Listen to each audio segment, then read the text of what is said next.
Welcome, brothers and sisters in Christ. This is the Christ for Disciples podcast. I'm Pastor Paul Steinberg, and every weekday, Monday through Friday, we take 10 minutes to apply God's Word to ourselves so we can better apply it to the children God has put into our lives, our students, our children, the ones in our ministry programs, our neighbors, whoever it might be. This week, we are taking a look at the account of David and Jonathan. It's kind of scattered throughout 1 Samuel chapter 18 through 20, and today we're looking at how we disciple children not to be jealous. Saul got jealous. But before we get into the text, let me just ask you, are you jealous of anybody? I don't know if we use that word jealous very much, or usually we maybe talk about it in marriage, and usually it's always a bad thing. Like, that's where you're looking at somebody, or maybe you're being a little bit paranoid about the relationships that your spouse has. You're supposed to be in the good sense jealous. Our God says He's jealous for us. He wants our attention. He deserves our attention. He's our God, so we should treat Him like He's our God. With our spouses, we expect that they would make us number one in their lives after Jesus. Like, I'm very happy to be second in my wife's life. God's number one.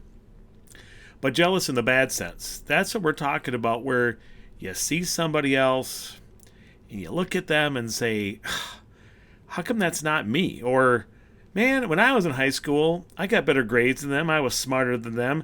And then they just lucked into this career. Now they're making all this money, or look at their family. I think jealousy has really come up with the advent of social media. I mean, I don't mean to constantly talk about that. Social media is a great tool. With every great tool, Satan twists it. With every great tool, God can use it for amazing things. I use social media, and it keeps me connected to people, and I pray for them, and I get to hear what's going on, and I can share news and the Gospels. Social media is fine.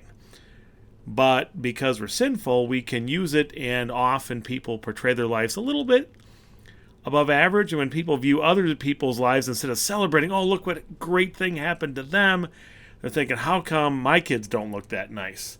And how come they look so young and I look so old? How come they have that and I don't? It happens to us older people, but it happens to that youngest generation, where they're really comparing themselves in a lot of ways, and it can be just very dangerous. Jealousy can come up even from parents being jealous of their kids. That we look at ourselves and now we're old, and man, back in the day I used to play on that team, and they're just getting all the glory. They're just set up. Their life is so good. They're not making the mistakes I made. And maybe it's due to great parenting. And instead of it's a bad idea to live your life through your kids, it's also a bad idea to see them almost dislike the fact that they're so successful. It happens when parents are able to get their kids in good schools, and maybe parents have their lives together and are parenting in a way that they didn't get when they were kids. And we can get that jealousy. It's more normal in history that kids are jealous of their parents, that they want to be like them, or wish they were them. And then that it's maybe a good drive, that they want to then learn and they listen to their parents so they can become like them. Jealousy is just a rampant sin that hits us and our kids, but it is a joy when we see Christians celebrate others. I work with a number of schools. In one school, they'll announce the student winners for whatever award, the reading or math, computer programs that they do, and there is legitimate excitement. It's a small school, so there's only 75, 80 kids in this assembly. It's the whole school. And so they kind of all know each other. And you can tell that they know the difference. When a student who doesn't normally do well wins the award, they cheer extra loud. And I think they cheer more for the other student than they do for themselves. It's really a nice thing to see it and hear it. In our account this week of David and Jonathan, we're going to see a friendship of David and Jonathan. And it's amazing because of the jealousy and the hatred that Saul had for David. David wasn't really jealous of Saul, even though he was king. But Saul became jealous of David. And that's what led to this hate and the struggle, and allowed the friendship of Jonathan and David to shine out. Today I'm going to read 1 Samuel chapter 18, verses 1 to 5. After David had finished talking with Saul, Jonathan became one in spirit with David, and he loved him as himself. From that day Saul kept David with him and did not let him return home to his family. And Jonathan made a covenant with David because he loved him as himself. Jonathan took off the robe he was wearing and gave it to David, along with his tunic, and even his sword, his bow, and his belt. Before we get into the jealousy verse, right there, we have a great description of friendship. That being one in spirit, you're on the same team, you celebrate them, you love them as you love themselves. That's Jesus' definition of that. And then in verse 4, Jonathan is like giving him gifts. Because David probably came from a poor family, a shepherding guy, didn't have stuff, and Jonathan was the king's son. He's like, hey, take some really good clothes, take this sword, let me share with you. But we see in verse 5, whatever mission Saul sent him on, David was so successful that Saul gave him a high rank in the army. This pleased all the troops and Saul's officer as well. We even hear in other verses that the ladies all got excited and they would sing this song that Saul slain his thousands and David his 10,000s. In these verses alone, things look pretty good. Like, oh man, Saul's really setting David up for success. But what's going to happen is that when that success comes, he gets jealous and upset, and he's going to get so angry he's going to want to kill him. Everything looks good, and then Satan's going to turn it. And even that friendship is going to be something that seems to get Saul upset. And so when we look at our lives, we shouldn't be surprised that if things are going well for you right now, your family's cruising along, your relationships are going along, your kids are doing well, that Satan is going to try to get something in there. And a real common thing is jealousy. The opposite of friendship, I don't know what you'd say, but is it jealousy? Right? Where friendship is where you're one with that person, you're excited about that person, and then jealousy is where you're separating yourself and you want to take what they have. David had the gifts. He had the gifts. And Saul's job should have been to be excited about him like Jonathan was, but he wasn't.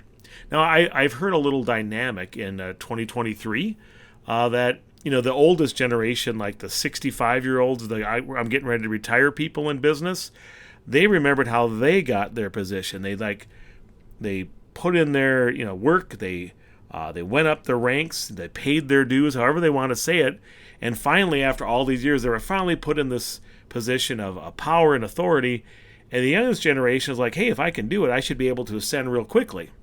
I want to be this and this and this and this, and they kind of rub each other the wrong way. And there's a middle ground that is more ideal. It's not that the oldest people say, well, no matter what, you have to pay the dues, because I did. That's kind of a stubborn idea.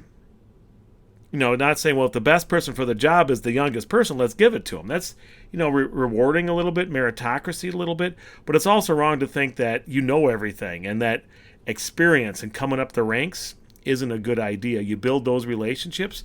David, he was all set for kingship. Why?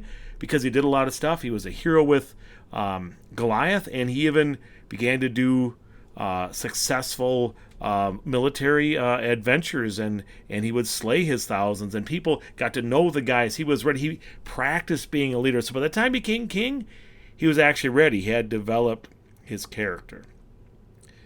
Now, Jesus, he was never jealous in the wrong way. He was never jealous in the wrong way. Not of anybody in this earth, and that's understandable, but not even of the Father or the Spirit. As the Trinity, even though they're one God, they're three persons, but they never wished they were the other one. They all celebrated who they were and how they're one God. Jesus was content with his role, even though he's the one who'd become human and suffer hell. The Spirit didn't suffer hell, and the Father didn't suffer hell, right? God did, but Jesus was the person, and he had none of that jealousy. And even when he sent his disciples out and they preached, he was always cheering them on. He's willing to put us into his army and allow us to grow and pay our dues in one sense. Jesus, by his death on the cross and resurrection, has made us his children, ones he's not jealous of, but proud of. The Lord bless you and keep you. The Lord make his face shine on you and be gracious to you. The Lord look on you with favor and give you peace. Thanks for taking 600 seconds so Christ doesn't take second in your life.